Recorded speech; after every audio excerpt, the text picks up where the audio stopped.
अस्सलाम वालेकुम जी, आपका होस्ट शहीद अहमद आपकी खिदमत में हाज़िर। हमारा यूट्यूब और फेसबुक चैनल ये है पाकिस्तान देख रहे हैं लाखों करोड़ों दुरूद सलाम हज़रत मोहम्मद मुस्तफ़ा सल्लल्लाहु अलैहि वसल्लम और आले मोहम्मद पर मौलाना फजल रहमान साहब एक अचानक दौरे पे लंदन रवाना हुए हैं। मैंने उसके मतलब आपको अपडेट देनी है। इस वक्त सुप्रीम कोर्ट के अंदर सूरत क्या हुई है कि कल एक हुक्म आया जो कि 5 रुकनी बेंच ने फैसला दिया, एक कमीशन को कल अदम करार दिया। आज 10 बजे उसकी समाअत हुई। उसके मतलब मैंने बताया है। और सबसे पहले हम बात यहाँ से करते हैं कि पाकिस्तान तहरीक इंसाफ को इस वक्त उनके मुस्तकबिल का फैसला क्या होगा।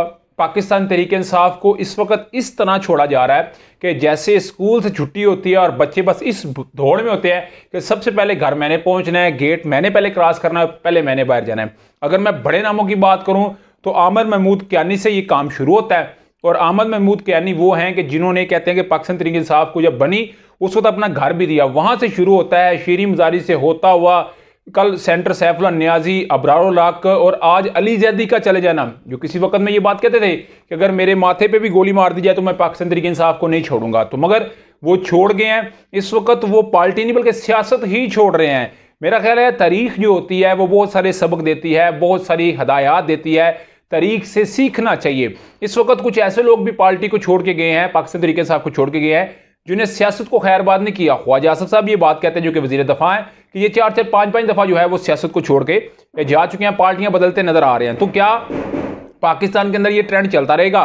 और एक्चुअली मसला यह है कि पाकिस्तान तहरीक इंसाफ के जो चेयरमैन है, एक बहुत बड़ी जमात जो 1996 के अंदर ये बनती है और इसको एक अकेला शख्स बनाता है, तो इस वक्त जो नाकदीन है जो तो वो उनकी तनकीद कर रहे हैं, मगर जो इस चीज़ को बड़ी करीब से समझते हैं, जो तज्जियाकार हैं, वो कहते हैं कि जी ये कोई 70 लोग इस वक्त पाकिस्तान तहरीक इंसाफ को छोड़ चुके हैं और बड़े नाम पाकिस्तान तहरीक इंसाफ को छोड़ के जा चुके हैं और कहते हैं कि ये मामला तकरीबन 1 जून तक इस तरह चलता रहेगा, एक सीक्वेंस से चलता रहेगा। पाकिस्तान तहरीक इंसाफ को लोग छोड़ते जाएंगे। तो इस तरह एक साबका वज़ीर आज़म है, उसका मुस्तकबिल क्या होगा, उसकी जमात का मुस्तकबिल क्या होगा, और जो लोग उसके साथ अटैच हैं उनका मुस्तकबिल क्या होगा। वही ज़मान पर वही बनेगा जो 8 मई तक ऐसे था कि बिल्कुल हर चीज़ पे वो गालिब है, मगर 9 मई का जो सूरज तलू होता है वो बहुत सारी चीज़ों को साथ ही अपने बहा के ले जाता है। और जो मैं कह रहा हूँ तारीख से सबक सीखना चाहिए।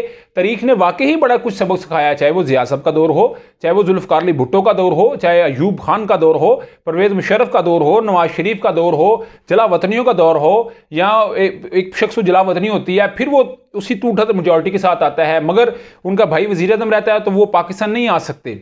एक तकरीबन 13-14 माह हो चुके हैं। अभी इस वक्त इतलात ये हैं कि जो मौजूदा पार्टी के कहते हैं, वो समझते हैं कि हम one most largest party in Pakistan Tehreek Insaf, उनके जो चेयरमैन हैं वो अमेरिका की कोई यात्रा के लिए तैयार बैठे हुए हैं। इस वक्त ये भी इतलात आ रही हैं। तो इस अवाम का जो एक मुझे नहीं लग रहा कि पाकिस्तान तहरीक इंसाफ के चेयरमैन ने कल भी एक मैसेज किया है, ट्वीट पे किया है कि जी आपने अच्छा किया, मुझे ईसीएल में डाल दिया गया है। मगर ये 2 दिन पहले की खबर थी, अभी नाम ईसीएल में डाला गया और कहा जा रहा है इसकी बैक एंड पे भी बड़ा काम हो रहा है कि ईसीएल से नाम निकलवा के किस तरह इनको बाहर करना है, तभी हालात स्मूथ होंगे। तो मगर इस वक्त अगर सिचुएशन देखी जाए तो जो एक 8 मई तक पार्टी बड़ा अपने आप को अरूज पे देख रही थी, आज उस पर एक सवाल है, चाहे इसको कोई माने या ना माने। उधर जी सुप्रीम कोर्ट के अंदर जो है वो एक समाअत हुई है। उस समाअत के अंदर बाकायदा तौर पर आप जानते हैं कि 5 रुकनी बेंच ने एक कल कदम करार दिया जस्टिस कादी फाइज साहब को, जस्टिस आमिर फारूक साहब को, जस्टिस जो है नईम अख्तर अफगान जो कि बलोचिस्तान थे,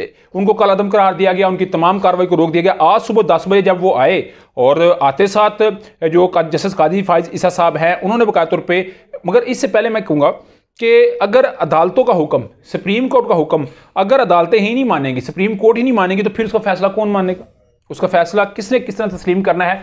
मगर जस्टिस कादी फाइज साहब कहते हैं कि इसमें मेरा कसूर नहीं है, मुझे हुकूमत ने बैठाया है। सुप्रीम कोर्ट के ऑनरेबल चीफ साहब कहते हैं नहीं, मुझसे पूछा नहीं गया तो मैं इनको बैठने नहीं दूंगा। मगर आज ही आए और आते साथ जस्टिस कादी फाइज साहब ने अटॉर्नी जनरल से कहा कि कोई हुक्मनामा जारी हुआ है तो उसकी क्या कोई अदालती हुक्म है, इसका क्या आपके पास खबर है?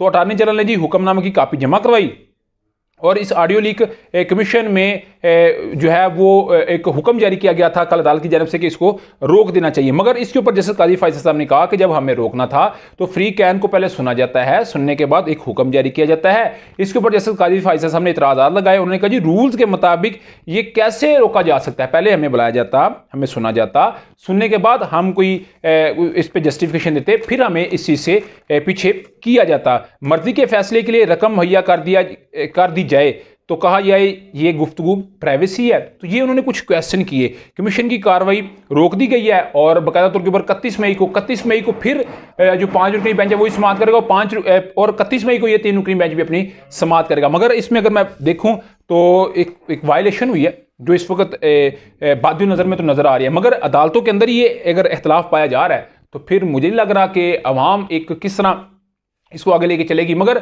आज जो है वो प्रोसीडिंग को आगे बढ़ाया गया है, मगर फिर ये देखना पड़ेगा कि 31 मई को 2 इकट्ठी समाते हैं, एक इस 3 रुकनी बेंच की, एक 5 रुकनी बेंच की। मगर पाकिस्तानियों की जो उम्मीद है वो तो ये चाहते हैं कि हमें किस तरह रिलीफ मिलेगा, हमें रोटी किस तरह मिलेगी, हमें खाना किस तरह मिलेगा, हम सर्वाइव किस तरह करेंगे, उनको इन चीज़ों से गर्ज है। मौलाना फजल रहमान साहब ने जी आज लंदन की रवानगी की है और अचानक उनकी रवानगी है और मेरा ख्याल है शायद वो भी इस ऑडियो लीक से परेशान होंगे, इसलिए उन्होंने शहबाज शरीफ साहब से इधर कोई बहस करनी नहीं चाहिए, कोई बात करनी नहीं चाहिए, ना स्काइप पे ना व्हाट्सएप पे किसी जगह पे उन्होंने नहीं करनी चाहिए। उन्होंने लंदन में गए हैं और डेफिनेटली उनके साथ वो डिस्कस करेंगे। इस वक्त इतलात ये हैं कि टेक्नोक्रेट जो है वो सीट्स का मामला है उसके ऊपर डिस्कस करनी है, कोई मजीद कोई एग्रीमेंट है, IMF का मामला है और पाकिस्तान तहरीक इंसाफ के ऊपर कितना और प्रेशर बढ़ाना है, ये इस वक्त इतलात है। मगर ये एक बड़ी देर के बाद मौलाना फजल रहमान साहब गए हैं और ये PDM के सरबराह भी है, मगर जरदारी साहब से उन्होंने बात करना नहीं चाहिए। जरदारी साहब कहते हैं हम PDM का हिस्सा नहीं है, मगर PDM इस वक्त अगर देखा जाए तो हैवी है पाकिस्तान तहरीक इंसाफ के ऊपर।